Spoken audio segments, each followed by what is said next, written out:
தமிழ் பேசும் மக்களின் உரிமை குரலான வீரகேசரியின் மதிய நேர செய்திகள்.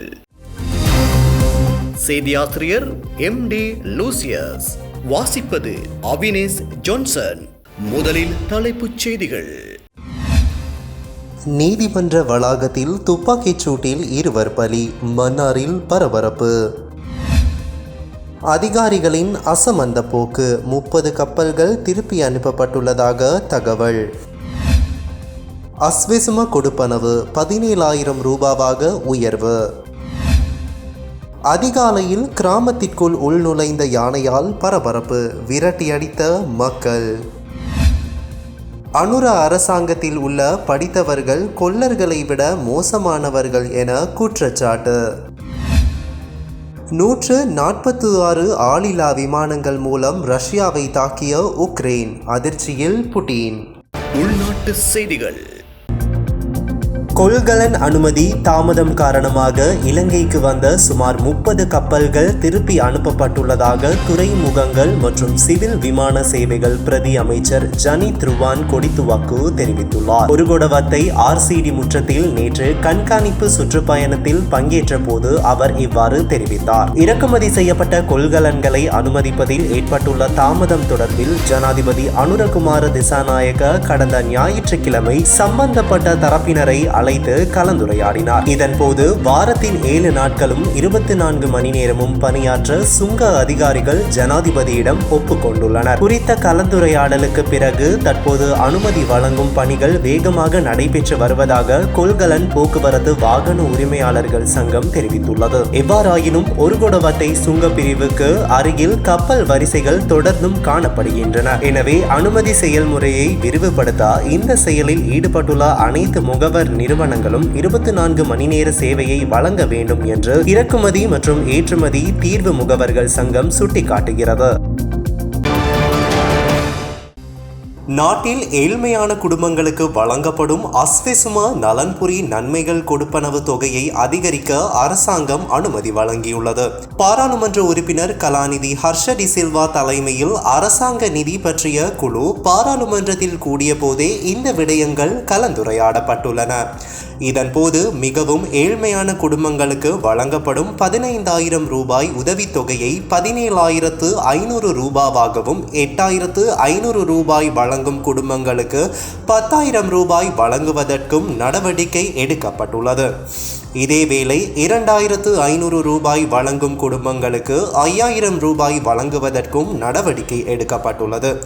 5,000 ரூபாய் வழங்கும் குடும்பங்களுக்கு அந்த தொகை மாறாமல் வழங்குவதற்கும் குழு அனுமதி வழங்கியுள்ளதாக கூறப்படுகின்றது. மேலும் இவ்வாண்டு இறுதி வரை அஸ்வெசும பயனாளிகளுக்கு வழங்கப்பட வேண்டிய நலன்புரி கொடுப்பனவுக்கு அரசாங்க நிதி பற்றிய குழுவின் அனுமதி வழங்கப்பட்டுள்ளதாக தெரிவிக்கப்பட்டுள்ளது.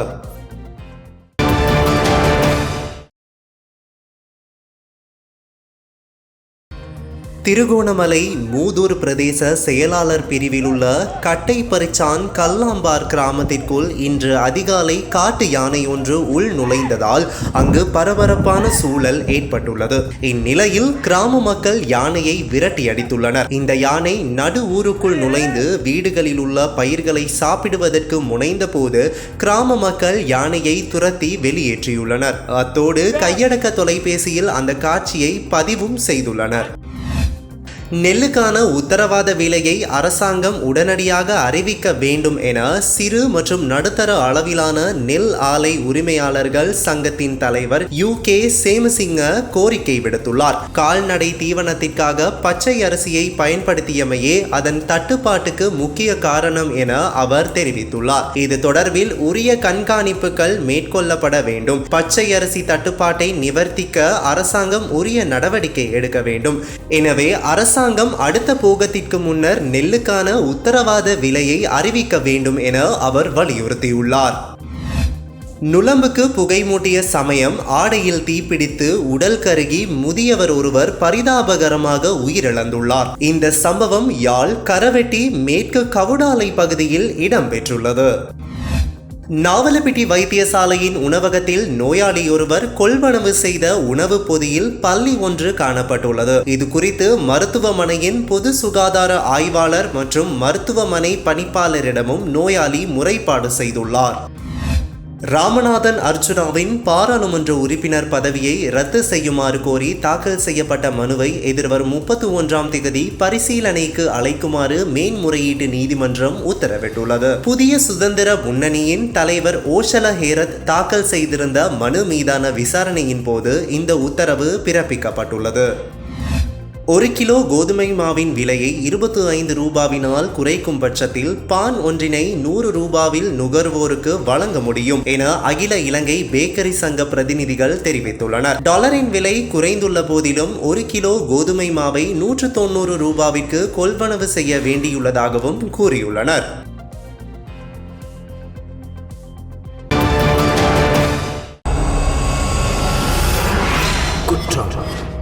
நடந்தது என்ன? மன்னார் நீதவான் நீதிமன்றத்துக்கு முன்பாக இன்று காலை இடம்பெற்ற துப்பாக்கி சூட்டில் படுகாயம் அடைந்த இருவர் உயிரிழந்துள்ளனர். வழக்கொன்றுக்காக நீதிமன்றத்திற்கு வருகை தந்தவர்களை இலக்கு வைத்து இந்த துப்பாக்கி சூடு நடத்தப்பட்டுள்ளது. இதன்போது 3 ஆண்கள் மற்றும் 1 பெண் உள்ளிட்ட 4 படுகாயம் அடைந்த நிலையில் வைத்தியசாலைக்கு கொண்டு செல்லப்பட்டனர். இந்த நிலையில் வைத்தியசாலைக்கு கொண்டு செல்லும் வழியில் படுகாயம் அடைந்த 2 ஆண்கள் உயிரிழந்துள்ளதாக எமது செய்தியாளர் தெரிவித்தார். மோட்டார் சைக்கிளில் வருகை தந்த இனந்தெரியாத நபர்களே இந்த துப்பாக்கி சூட்டை நடத்திவிட்டு தப்பிச் சென்றுள்ளதாக தெரிவிக்கப்படுகின்றது. இந்த சம்பவம் அங்கு பெரும் பரபரப்பை ஏற்படுத்தியுள்ளது. வாழைச்சேனை சுங்கான்கேணி பிரதேசத்தில் இலங்கை போக்குவரத்து சபைக்கு சொந்தமான 2 பஸ்கள் மீது கல்வீச்சு தாக்குதல் நடத்தப்பட்டுள்ளது. குறித்த சம்பவம் வாழைச்சேனை சுங்கான்கேணி 18வது மையில் பிரதேசத்தில் நேற்று இரவு இடம்பெற்றுள்ளது. யாழ்ப்பாணத்தில் இருந்து கல்முனைக்கும் மற்றும் வாழைச்சேனையில் இருந்து பொத்துவில் நோக்கி பிரயாணித்த 2 இலங்கை போக்குவரத்து பஸ்கள் மீதே குறித்த தாக்குதல் நடத்தப்பட்டுள்ளது. சட்டவிரோதமான முறையில் மான், மறை கொம்புகள் மற்றும் தடை செய்யப்பட்ட சங்கு வகைகள் என்பவற்றை 13 லட்சத்திற்கு விற்பனை செய்ய முயற்சித்த உயர்தர பாடசாலை மாணவன் உட்பட 4 அலவ பகுதியில் நேற்று கைது செய்யப்பட்டுள்ளனர். விமானப்படை புலனாய்வு பிரிவு அதிகாரிகளுக்கு கிடைத்த இரகசிய தகவலை அடுத்து புத்தளம், கருவலகஸ்வெவ மற்றும் குருநாகல் வனவிலங்கு உத்தியோகத்தர்களினால் முன்னெடுக்கப்பட்ட கூட்டு நடவடிக்கையின் போதே சந்தேக நபர்கள் கைது செய்யப்பட்டுள்ளனர். நீர்கொழும்பு களப்பு பகுதியில் நேற்று முன்தினம் மேற்கொள்ளப்பட்ட விசேட சுற்றி வளைப்பின் போது ஒரு தொகை பீடி மற்றும் பீடி இலைகள் என்பன கடற்படையினரால் கைப்பற்றப்பட்டுள்ளன. இதன்போது குறித்த இயந்திர படகில் 29 மூடைகளில் அடைக்கப்பட்ட நிலையில் 864 கிலோ 750 கிராம் பீடி இலைகள் மற்றும் ஒரு மூடையில் அடைக்கப்பட்ட நிலையில் ஒரு தொகை பீடிகளும் கடற்படையினரால் கைப்பற்றப்பட்டுள்ளன. தேசிய மக்கள் சக்தி அரசாங்கத்தில் இருப்பதாக கூறப்படும் கலாநிதிகள், பேராசிரியர்கள் என்போர் கொல்லர்களின் நிலையை விட மோசமானவர்கள் என மெர்வின் சில்வா விமர்சித்துள்ளார். கண்டி தலதா மாளிகையில் நேற்று முன்தினம் வழிபாடுகளை மேற்கொண்ட பின் ஊடகங்களுக்கு கருத்து தெரிவித்த அவர்,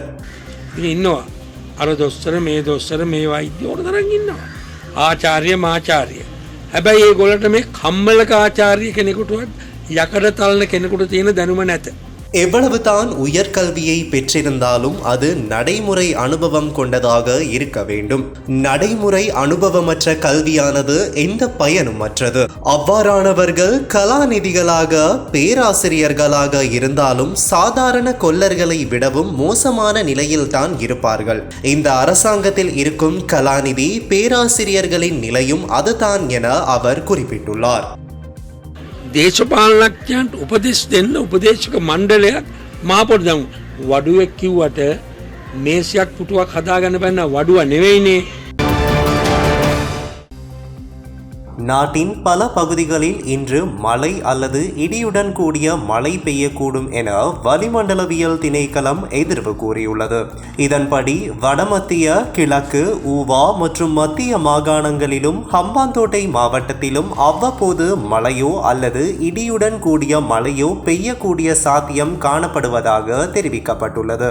அத்துடன் கிழக்கு மாகாணத்திலும் மாத்தளை, நுவரெலியா, பொலன்னறுவை மாவட்டங்களிலும் சில இடங்களில் 50 மில்லிமீட்டர் அளவான ஓரளவு பலத்த மழை வீழ்ச்சி எதிர்பார்க்கப்படுகின்றது.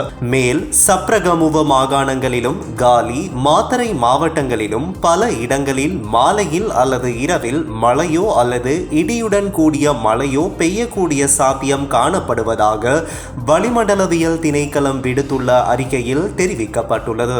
இதேவேளை மத்திய மலைநாட்டின் கிழக்கு சரிவு பகுதிகளிலும் வடக்கு, கிழக்கு, வடமத்திய, வடமேல் மற்றும் ஊவா மாகாணங்களிலும் ஹம்பாந்தோட்டை மாவட்டத்திலும் அவ்வப்போது மணித்தியாலத்துக்கு 30 தொடக்கம் 40 கிலோமீட்டர் வரையான வேகத்தில் ஓரளவு பலத்த காற்று வீசக்கூடும் எனவும் தெரிவிக்கப்பட்டுள்ளது. மேற்கு சப்ரகமுவ, மத்திய மாகாணங்களிலும் காலி, மாத்தறை மாவட்டங்களிலும் சில இடங்களில் காலை வேளையில் பனிமூட்டம் நிறைந்து காணப்படும். இதேவேளை இடியுடன் கூடிய மழை பெய்யும் சந்தர்ப்பங்களில் ஏற்படும் அனர்த்தங்களை குறைப்பதற்கு தேவையான பாதுகாப்பு முன்னாயத்த நடவடிக்கைகளை மேற்கொள்ளுமாறு வளிமண்டலவியல் திணைக்களம் பொதுமக்களை அறிவுறுத்தியுள்ளது. வெளிநாட்டு செய்திகள். இஸ்ரேல் மற்றும் ஹமாஸ் இடையே போர் நிறுத்த ஒப்பந்தம் ஏற்பட்டு உள்ளதாக சர்வதேச ஊடகங்கள் செய்தி வெளியிட்டுள்ளன. அமெரிக்க ஜனாதிபதி தேர்தலில் வெற்றி பெற்றுள்ள டொனால்ட் ட்ரம்ப் எதிர்வரும் திங்கட்கிழமை ஜனாதிபதியாக பதவியேற்க உள்ளார். அதற்கு முன் பேச்சுவார்த்தை வெற்றியடைந்து இஸ்ரேல் மற்றும் காசா இடையில் போர் நிறுத்தம் ஏற்படும் எனவும் ஹமாஸ் பிணை கைதிகளை விடுதலை செய்ய தயாராக இருப்பதாகவும் தகவல் வெளியானது.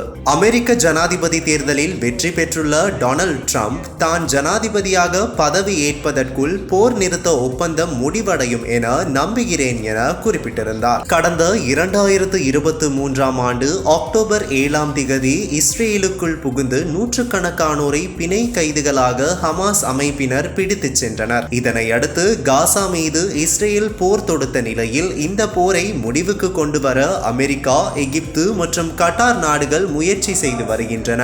இந்நிலையில் இஸ்ரேல் மற்றும் ஹமாஸ் இடையே போர் நிறுத்த ஒப்பந்தம் ஏற்பட்டு உள்ளதாக தகவல் வெளியாகியுள்ளது. மேலும் பலஸ்தீனிய கைதிகள், இஸ்ரேலிய பிணை கைதிகளை பரிமாற்றம் செய்ய இருதரப்பும் ஒப்புதல் தெரிவித்துள்ளதுடன் இதன் மூலம் 15 மாதமாக நடந்து வரும் காசா போர் முடிவுக்கு வரும் சூழல் ஏற்பட்டுள்ளமை குறிப்பிடத்தக்கது. ரஷ்யா முழுவதும் 146 ஆளில்லா விமானங்கள் மூலம் தீவிர தாக்குதலை உக்ரைன் நடத்தியுள்ளதாக சர்வதேச ஊடகங்கள் செய்தி வெளியிட்டுள்ளன. ரஷ்யாவின் பல்வேறு பகுதிகளை குறிவைத்து நேற்றைய தினம் 14/1/2025 இந்த ஆளில்லா விமான தாக்குதல் மேற்கொள்ளப்பட்டுள்ளது. இதுவரை நடந்த மிகப்பெரிய தாக்குதல்களில் ஒன்றாக கருதப்படும் இந்த தாக்குதலில் 146 ஆளில்லா விமானங்கள் மற்றும் பல ஏவுகணைகள் பயன்படுத்தப்பட்டு இருப்பதாக தெரிய வந்துள்ளது. இவற்றில் அமெரிக்காவால் தயாரிக்கப்பட்ட குறுகிய வரம்பு ஏவுகணைகள் மற்றும் பிரிட்டனால் வழங்கப்பட்ட கப்பல் ஏவுகணைகள் உள்ளடங்குவதாக தெரிவிக்கப்படுகின்றது. இந்த தாக்குதல்கள் எங்கெல்ஸ், சரடோவ், கசான், பிரியான்ஸ்க் மற்றும் டுலா உள்ளிட்ட பரந்த பகுதிகளை குறிவைத்து நடத்தப்பட்டுள்ளது. ஆயுத உற்பத்தி நிலையங்கள், எண்ணெய் சுத்திகரிப்பு நிலையங்கள் மற்றும் வெடிமருந்து கிடங்குகள் போன்ற முக்கிய உள்கட்டமைப்புகளும் இதன்போது குறிவைக்கப்பட்டுள்ளன. ரஷ்ய பாதுகாப்பு அமைச்சகம் இந்த தாக்குதல்களை பெருமளவிலான ஒருங்கிணைந்த தாக்குதல் என்று வர்ணித்துள்ளதுடன் தீர்க்கமான நடவடிக்கை எடுப்பதாக உறுதியளித்துள்ளது. உக்ரைன் மற்றும் அதன் மேற்கத்திய கூட்டாளிகளின் நடவடிக்கைகள் தண்டிக்கப்படாமல் இருக்காது என்றும் ரஷ்ய அதிகாரிகள் தெரிவித்துள்ளமை குறிப்பிடத்தக்கது.